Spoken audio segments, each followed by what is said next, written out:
அனைவரையும் உட்கார வைத்து அந்த திருமூர்த்தியுடைய அனுகிரகம் கண்டிப்பாக அந்த 5 செகண்டு கண்டிப்பாக அவருடைய அனுகிரகம் கிடைச்சதுன்னா பெரிய மிராக்கிள் ஒருத்தவங்களோட லைஃப்பில் நடக்குன்றதை நம்ம தெரிஞ்சு இப்படி ஒரு அரிய கலை நம்மக்கிட்ட இருக்கும்போது நம்ம மக்கள் ஏன் வந்து நிறைய விஷயத்தில் மாட்டி தவிக்கணும் அப்படின்றதுக்காக நம்ம இதை வந்து ஒரு மாதந்தோறும் செய்யலாம்னு முடிவு செய்து இது முதல் மாதமாக நம்ம தொடங்குறோம்.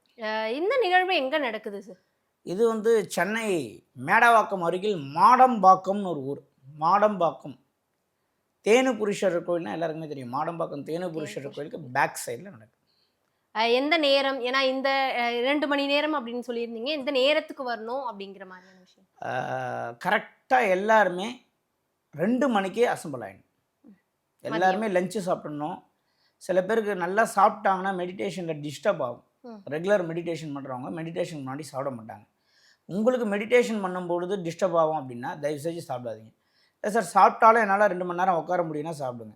அதுவும் அன்னைக்கு மதியம் மட்டும் எல்லாமே லிமிட்டாக சாப்பிடுங்க. யாரும் அதிகமாக சாப்பிட வேண்டாம். 2 மணி நேரம் டிஸ்டர்ப் ஆகாத ஒரு இடத்துல நம்ம சிலையாக உட்காரணும் அப்படின்னா அதுக்கு ஒரு அரை வயிறு சும்மா பசி இல்லாத ஒரு நிலை இருந்தால் போதும்.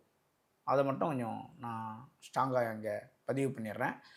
எல்லாருமே அவங்களுக்கு தேவையான வாட்டர் பாட்டில் ஒன்று எடுத்துன்னு வந்துடணும். எல்லாருமே மதியம் முடிந்தால் சாப்பிட்டே ஆகணும், என்னால் சாப்பிடாம இருக்க முடியாதுன்றவங்க சாப்பிட்ருங்க.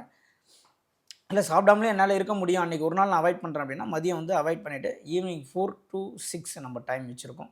6 மணிக்கு மேலே நீங்கள் வெளியே போய்ட்டு சாப்பிட்டுட்டு கிளம்பலாம். வீட்டில் அமாவாசை கும்பிடணும், திதி கும்பிடணும், திதி கொடுக்கணும், தர்ப்பணம் கொடுக்கணும், இவெல்லாம் கொடுத்துட்டு வந்துடுங்க 2 மணிக்கு.